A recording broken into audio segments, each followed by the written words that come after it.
সমাজ পরিবর্তন হচ্ছে না কেন? সত্যি এত জালসা, এত বক্তব্য, এত মাদ্রাসা, এত মসজিদ, প্রত্যেক মসজিদে সপ্তাহে একবার করে বক্তব্য হচ্ছে, তারপরেও পরিবর্তন আসছে না কেন? এটা একটা গুরুত্বপূর্ণ বিষয়। কথাটা খুব মনোযোগ দিয়ে শুনবেন। নবী সাল্লাল্লাহু আলাইহি সাল্লাম এত মহান, এত মর্যাদা সম্পন্ন ছিলেন।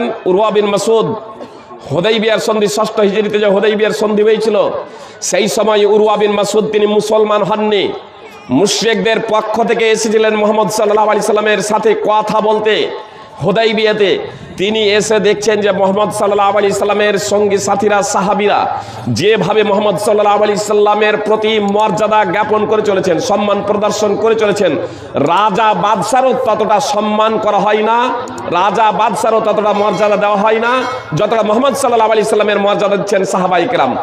উরওয়া বিন মাসউদ বলছেন, মুহাম্মদ সাল্লাল্লাহু আলাইহি সাল্লাম যখন কোনো দিকে থুথু ফেলছেন, কথাটা খুব মনোযোগ দিয়ে শুনবেন, মুহাম্মদ সাল্লাল্লাহু আলাইহি সাল্লাম যখন নিজের থুথু কোনো দিকে নিক্ষেপ করছেন, তখন সঙ্গে সঙ্গে সেই থুথু সাহাবায়ে কেরাম তারা দ্রুত গতিতে সেই দিকে ধাবমান হয়ে থুথুকে দুই হাতে লুফে নিয়ে, দুই হাতে রগড়ে নিয়ে মুখমণ্ডল এবং শরীরে মালিশ করে নিচ্ছেন।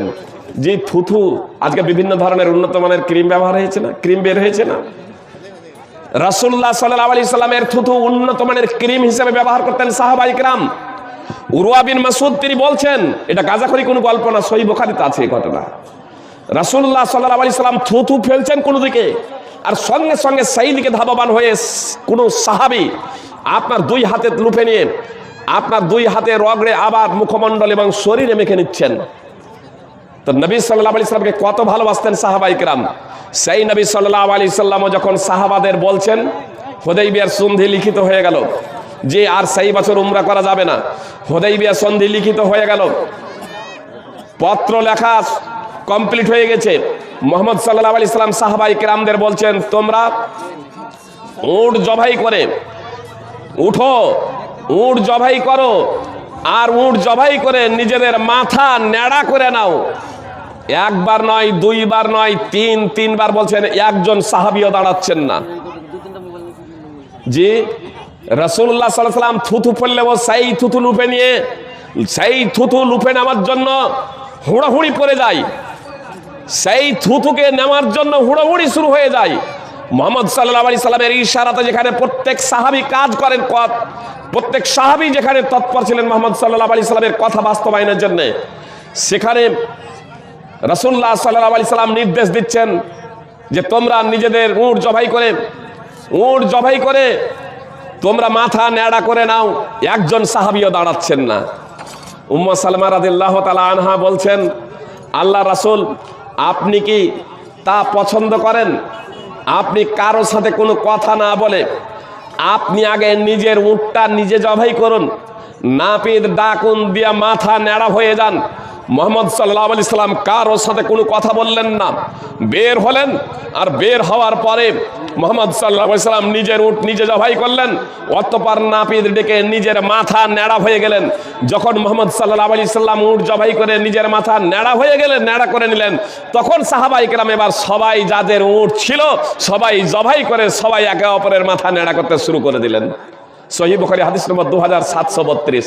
এর দ্বারা কি প্রমাণ হলো? শুধু বললে হবে না, নিজেদের বাস্তবায়ন করতে হবে। আমি বলছি সুদ খেও না, আমি বলছি নেশাজাত দ্রব্য সেবন করো না, আমি বলছি মিথ্যা কথা বলো না, আমি বলছি চুরি করো না, আমি বলছি ধোঁকাবাজি করো না, আর আমি নিজেই সেগুলো করছি, তাহলে আমার কথা সমাজের লোক মানবে কেন?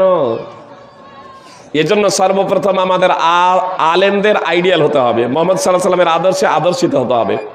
যুব সমাজকে বলবো, যারা এই সত্যের সন্ধানে একত্রিত হয়েছেন, যে আপনারা আইডিয়াল হয়ে যান, আপনারা মডেল হয়ে যান মুহাম্মদ সাল্লাল্লাহু আলাইহি সাল্লামের আদর্শে। পবিত্র কোরআন এবং সুন্নাহকে নিজেদের জীবনে এবং অন্যের জীবনে বাস্তবায়নের জন্য সার্বিকভাবে প্রচেষ্টা করেন। এবং মডেল সাদ্দার যারা আছেন, আলেম যারা আছেন, তাদের বলবো তারাও আইডিয়াল হয়ে যান, নইলে জনগণের পাপ আপনাদের বহন করতে হবে। আপনাদের দেখা দেখি তারা যদি পাপ করে, আল্লাহ তাআলা আমাদের প্রত্যেকে পবিত্র কোরআন ও সুন্নাহ অনুযায়ী জীবনযাপন করার তৌফিক দান করেন, আমিন।